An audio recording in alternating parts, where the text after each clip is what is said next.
Hey guys, welcome back to another episode of Fishing is Therapy. Man, look where we're at right now. I'm gonna give you guys a 1-year update, but it's 2 years now since I bought the boat. Almost 2 years, okay? But it's 1 year since we did a walk around. I'm gonna show you a few things that I've changed, a few things that I'm going to change, and a lot of things that's worked out really well. They're still sturdy, still holding up well, and I'm really pleased with that, all right? So let me jump out of the boat. We're gonna walk around. I'm gonna show you some really good things you can take away, some mods you should do, and you can do for your boat, okay? To make it really convenient, and we're gonna start by a lot of my favorite things. Without further ado, let's get right into it.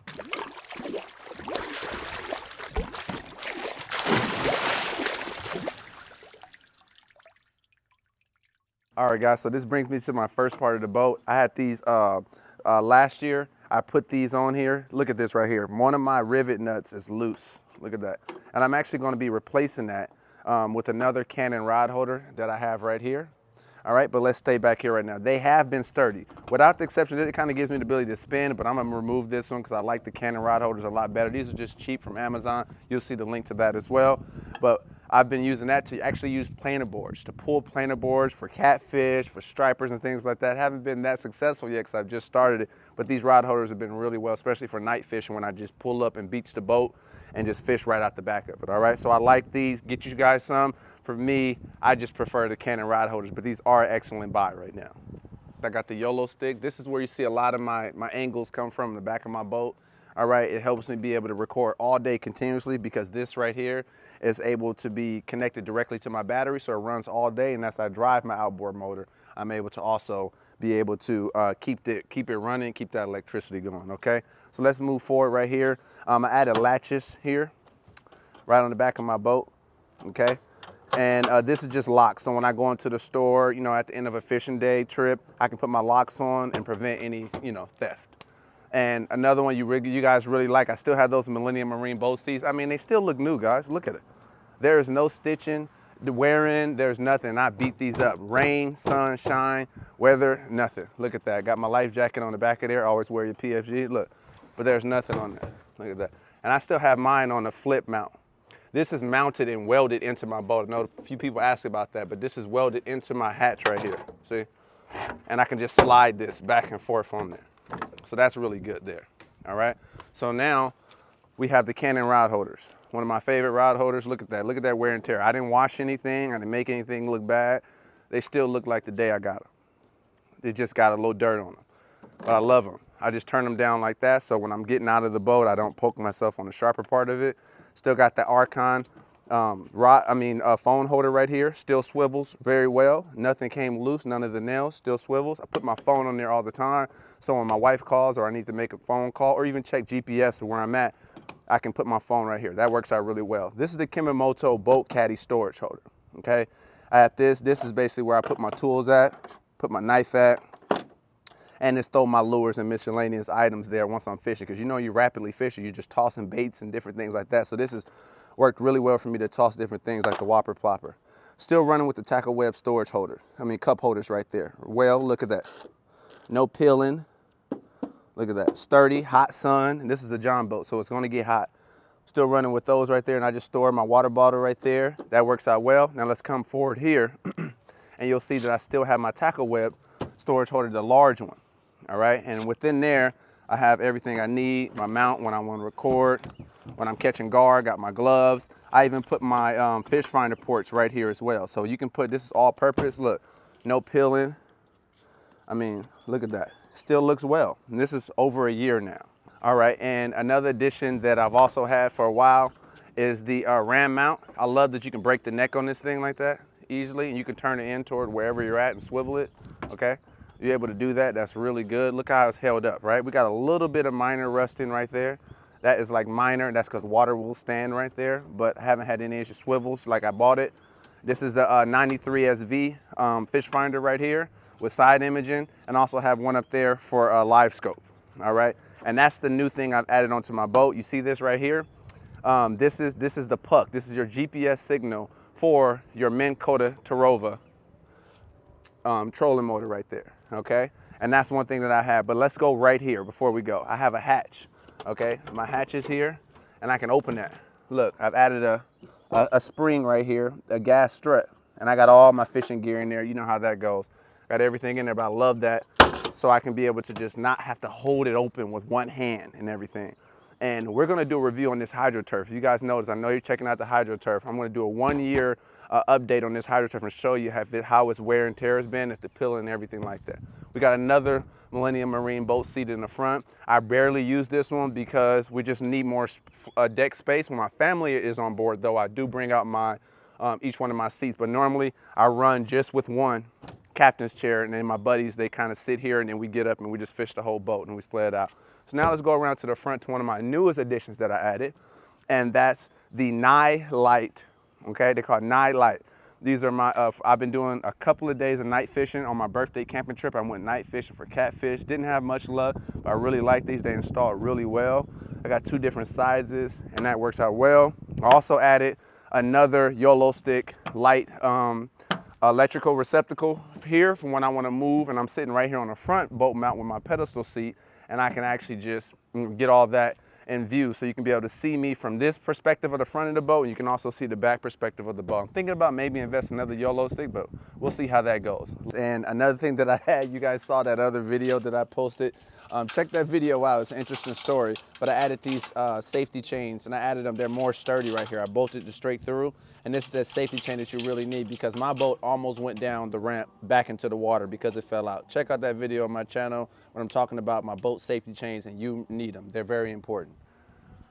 Okay, so I think it's also important to have a safety chain on your boat right here, just in case when you're going down that ramp, your strap breaks, you have this safety chain there as well. So I'm big on safety on everything that I do, okay? So invest in your safety chain. Another addition that I've had on the boat for a year now, the Minn Kota Terrover, 55-pound thrust. I really like it.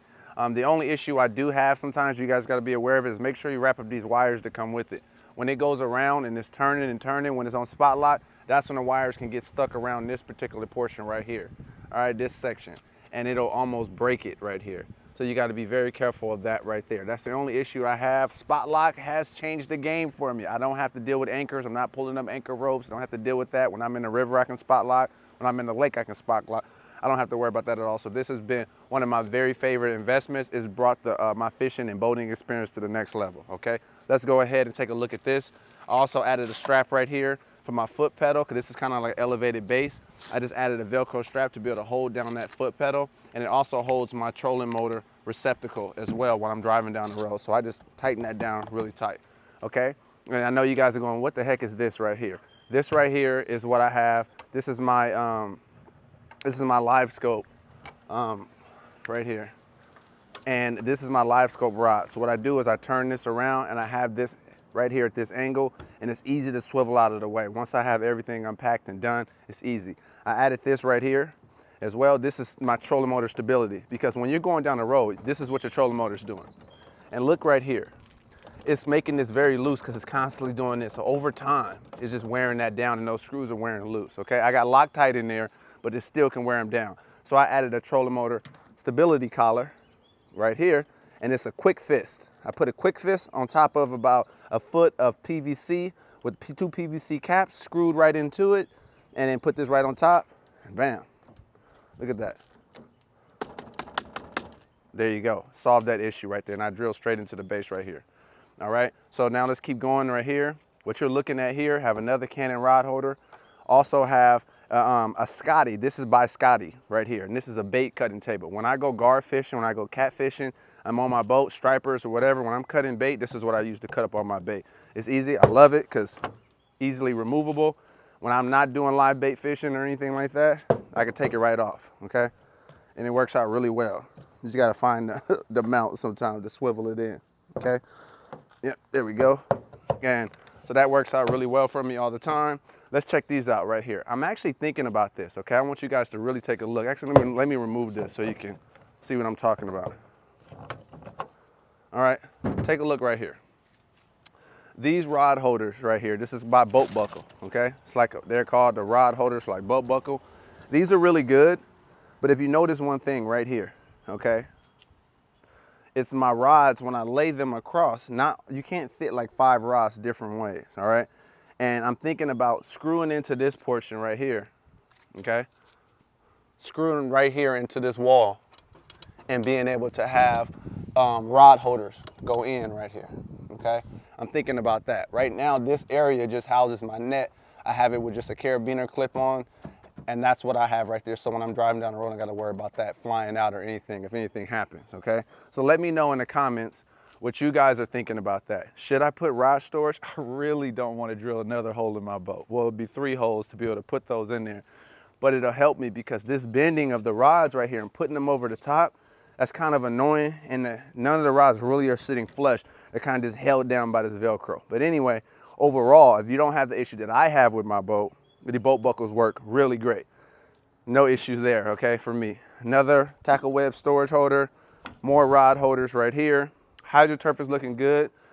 We got another seat, just to let you know I'm not fumbling around. Look at that, it looks the same as when I bought it, all right? And they've been through a lot. And this one right here is not like the other one where you flip it. This is one that you just take it out like that, all right? So I have the pedestal mount right there on that, and I can take it and interchange it between the front and back. So all I need is one of these, add my pedestal base in there, but I really like how easy that's removable. So when I'm riding it, I'm usually have it like this. So let's check out right here. This is my live well. Of course, it's dirty right now. I just went fishing yesterday, but I've added another storage right here for that. You got the pedestal base, it's built in, and it looks really nice with the HydroTurf, see? And then that's my live well. I turned that into a live well. This is where I had all my tackle storage at first, and I added another gas strut there as well, okay? So that's really nice. And then see, we have another rod holder that's swiveling. It's getting on my nerve. So I ordered, actually today, right before the video, I ordered some Canon Rod Holders to be able to replace the outer ones. The inner ones are fine, but I think I may also replace those as well. But everything's looking good. Let's go ahead around to the back. And I was just in the water yesterday. You see that boat line, water line, but I just want to show you how everything truly holds up. STRAPINNO, this company sponsored me as well. They gave me these straps. They're working well. I have had no issues over them. I use them all the time when I get out. Look, hold my boat well. The clip's still on there, but I do see a little bit of minor rusting right there. The plastic is kind of like rusting out. So I know these are not stainless steel. I would like for these to be stainless steel in the future. In the future purchases, I may have that as well. So boat trailer has been working out really well. 20 horsepower, this is the bread and butter. Your boat ain't going nowhere if you don't have your good motor. 20 horsepower, Tohatsu, long shaft, okay, 21-inch shaft right here because my boat is 20 inches, all right? And what I had to do, the only addition I had to do right here was add a jack plate. And this jack plate allows me to bring my motor up as high as I want it. And I have it at the highest setting right here. This is the lowest setting. I have it at the highest setting right now. So it's right here, and my boat is about level, a little bit above level with the back of my transom. So I really like that. 20 horsepower Tohatsu, been working out great. I want you guys to really stay tuned. Thank you guys for watching. But I'm gonna be doing a 1-year review on this 20 horsepower Tohatsu to let you know how it's actually broken down, how it works, the wear and tear on it. If you see any wear and tear, what do I really think about this, and if I recommend it for you, all right? Another thing, stay tuned for that one as well. These videos gonna be coming out every week. Normally I'll probably drop every Sunday. And then we're gonna do a HydroTurf update. 1-year update on HydroTurf, 1-year update on the outboard motor, and you guys just saw my 1-year update since my last video of the boat and see how everything is working out. So I'm excited. Bilge pump is still working. Everything is working. And let's go around the side really quick. I just wanna show you something. And also right here, the gauge switch panels, they're working really well still too. No issue. This is a good switch panels, everything is still electrical. All my electrical is still working. I had to cut new holes, haven't had to do anything like that. So guys, without further ado, thank you for staying tuned to another episode of Fishing is Therapy. Check out those other videos because they'll be coming. But I love all the feedback, all the comments. Let me know what you, honestly, what do you guys think about adding a rod storage right there in my boat? I can do that, but drill another hole, is it worth it? Do you see there's an issue? You see how everything's kind of at that angle? And it's like bending my rods right there. Sometimes my rod tips are kind of in the way. So I would like them just to go flush straight into there. Let me know what you feel. Stay tuned to another episode of Fishing is Therapy. See you on another one. Peace.